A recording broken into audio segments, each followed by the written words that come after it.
Humans of the cardboard, welcome back to Just Nuts, guys. Today, picking up with more news, surprising news week with Premium Pack, the Fire King reveal from last night, and now we finally get the translation and official effects of this card, a new Link-2 that is meant to have good synergy with, I believe, Underworld Goddess of the Closed World. You can tell kind of by her design. She gives, the artwork kind of gives that vibe already. She looks cool. I mean, I like it. Yeah, it's cool. But we'll see. Let's see how we go. This is Moon of the Closed Sky. She's a Link-2 Light Fiend. 1200 attack. She points up and upright, which is interesting that she only points up here. She takes any 2 effect monsters, which I like. Completely generic. And it's a hard once per turn. The first effect reads, you can target one face-up monster that this card points to. This turn, if you link summon a Link 5 monster using this card you control as material, you can also use the opponent's monster as material. Not too shabby, honestly.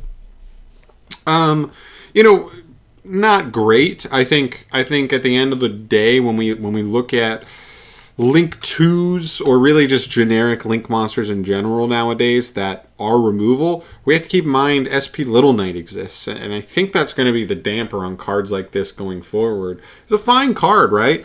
I wish this card didn't have to use itself as material. I think that's the one crux for me. If you could target something and then just like for the rest of the turn, if you go to make a Link 5, you can just use it. That makes it way better because you can like link up with this card and into more stuff.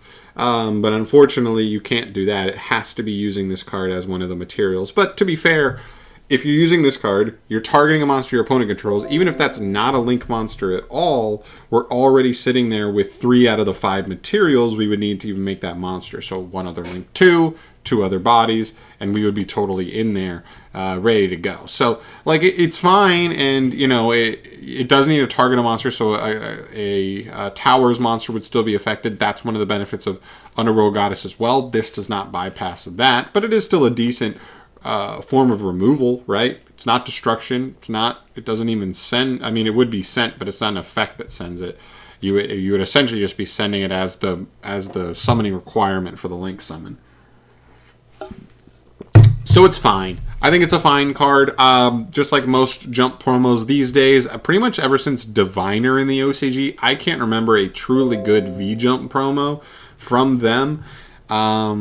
So, you know, kind of continues the streak of just mediocre promo cards. But it's generic at least, so at least that's something. Like maybe just the fact that it's a Light Fiend may come up down the line.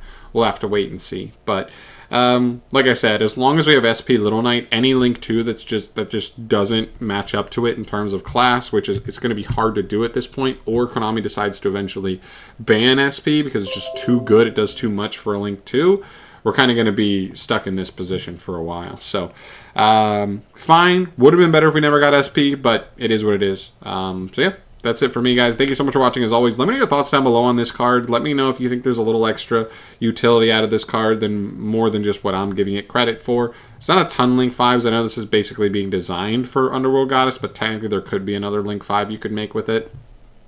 Let me know if there's anything spicy there. But I'm out of here. Thank you so much for watching. Subscribe to the channel for more news updates, anything Yu-Gi-Oh down the line, and I'll see you in the next video. Peace.